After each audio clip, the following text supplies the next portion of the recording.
herotalkies.com வெளிநாடு வாழ் தமிழர்கள் 800க்கும் மேற்பட்ட தமிழ் படங்களை கண்டுகளிக்க உதவுகிற இணையதளம். ஹை குவாலிட்டியில் பிரசாந்த் 30 அப்படின்ற கோட் யூஸ் பண்ணுங்கள். எல்லா பிளான்ஸ்லையுமே 30% ஆஃபர் இருக்குது. பைரசி ஒழிக்கிறதுக்கு வந்து இதோட பெஸ்ட் மெத்தட் எதுவும் கிடையாது. ஸோ பாருங்கள், தமிழ் சினிமாவை என்கரேஜ் பண்ணுங்கள். கோதா மலையாள படம் சப்டைட்டில்ஸோடு வந்து சென்னை ஃபுல்லாக ஓடிட்டுருக்கு.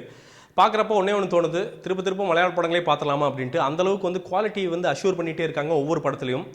இந்த படத்துக்கு கண்டிப்பாக பசில் ஜோசப் இந்த டைரக்டருக்கு வந்து பல கிரெடிட்ஸ் போகணும். ஏன்னா மல்டி கல்ச்சுரலான ஒரு படம். பஞ்சாபில் இருக்கிற ஒரு கேரக்டராக வந்து வாமிகா கப்பி அவங்கள வந்து கேரளா கொண்டு வர்றாங்க. கொண்டு வந்துட்டு அங்கே மல்யுத்தம் குஸ்தி எல்லாம் வந்து எப்படி கற்றுக்கிட்டு என்ன பண்ணுறாங்க அப்படிங்கிறதான் படம்.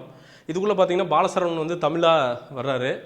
அவருக்கும் டொவினோ தாமஸுக்கும் வந்து ஒரு காலேஜ் கெமிஸ்ட்ரி ஒன்று இருக்குது. அதில் வந்து ஒரு தமிழனும் மலையாளியும் வந்து எவ்வளோ ஃப்ரெண்ட்ஷிப்பாக வந்து பழகிறாங்க அப்படிங்கிறதுக்கு அதோட பெஸ்ட் எக்ஸாம்பிள் வேண்டாம்.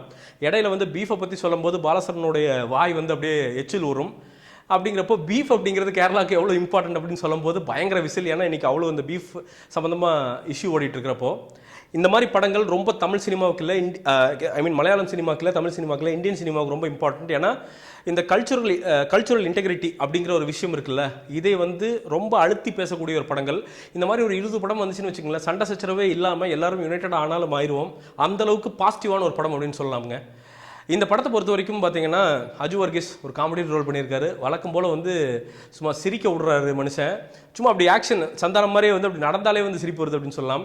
ரஞ்சி பணிக்கர் சிங்கம் எப்படி இருக்கும் அந்த மாதிரியே வந்து ஒரு நடை அப்படியே வரும்போது வந்து பார்த்திங்கன்னா எல்லோரும் வந்து தெரிச்சு ஓடுவாங்க. ஏன்னா அந்த ஏரியாவில் வந்து பார்த்திங்கன்னா கிரிக்கெட்டு இதெல்லாம் விளையாடக்கூடாது, குஸ்தி மட்டும் தான் பண்ணணும் அப்படின்னு நினைப்பார்.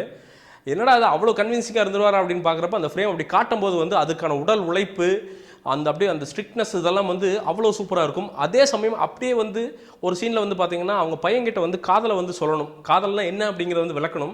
அப்போ அப்படியே பூ மாறி ஒரு விஷயம் வந்து எக்ஸ்பிளைன் பண்ணுவார். அந்த இடத்துல நம்ம ரஞ்சி பணிக்கர் அப்படிங்கிறவர் எவ்வளோ சிறந்த ஆக்டர் அப்படிங்கிற வந்து போர்ட்ரே பண்ணுறாரு அப்படின்னு சொல்லலாம்.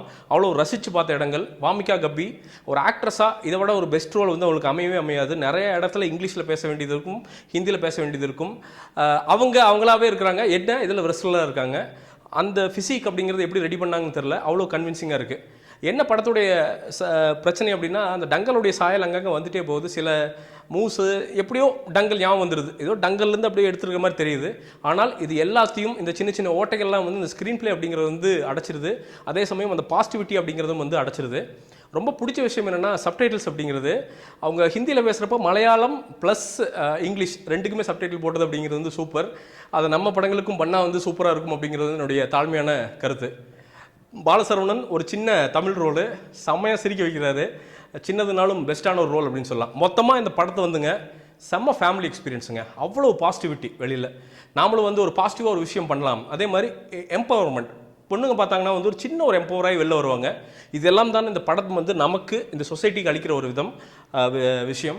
பசில் ஜோசப் தயவுசெய்து இதே மாதிரி நல்ல பாசிட்டிவான படங்களை எடுங்க அப்படிங்கிறது வந்து என்னுடைய தாழ்மையான வேண்டுகோள்.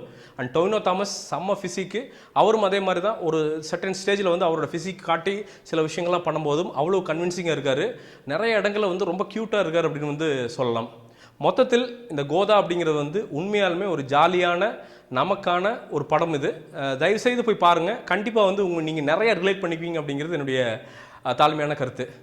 இந்த படத்திற்கு என்னுடைய மார்க் அப்படிங்கிறது வந்து கண்டிப்பாக வந்து ஒரு 100க்கு வந்து 75 மார்க்குகள் தரலாம். அவ்வளோ தூரம் பாசிட்டிவான விஷயங்கள் இந்த படத்துக்குள்ளே இருக்குது. போய் பாருங்கள், என்ஜாய் பண்ணுங்கள். சினிபியில் தான் வந்து ரேட் பண்ணியிருக்கேன். நீங்களும் போய் சினிபியில் வந்து ரேட் பண்ணுங்கள். வெப் இருக்குது, iOS ஆண்ட்ராய்டு ஆப் இருக்குது, எல்லாத்துலேயும் வந்து ரேட் பண்ணலாம். விமர்சனம் பிடிச்சிருந்துச்சா கீழே லைக் பண்ணுறதுக்கு லைக் பண்ணுங்கள். சப்ஸ்கிரைப் பண்ணலையா சப்ஸ்கிரைப் பண்ணுறதுக்கு சப்ஸ்கிரைப் பண்ணுங்கள். கருத்துக்கள் இருந்தால் கமெண்ட்டுகளை வந்து வெளியிடுங்க. ஃப்ரெண்ட்ஸுக்கு ஷேர் பண்ணுமா ஷேர் பண்ணுங்கள். மீண்டும் ஒரு விமர்சனம் முன்னோட்டம் இல்லாட்டி வீடியோவுடன் உங்களை சந்திக்கிறேன். அதுவரை நன்றி, வணக்கம்.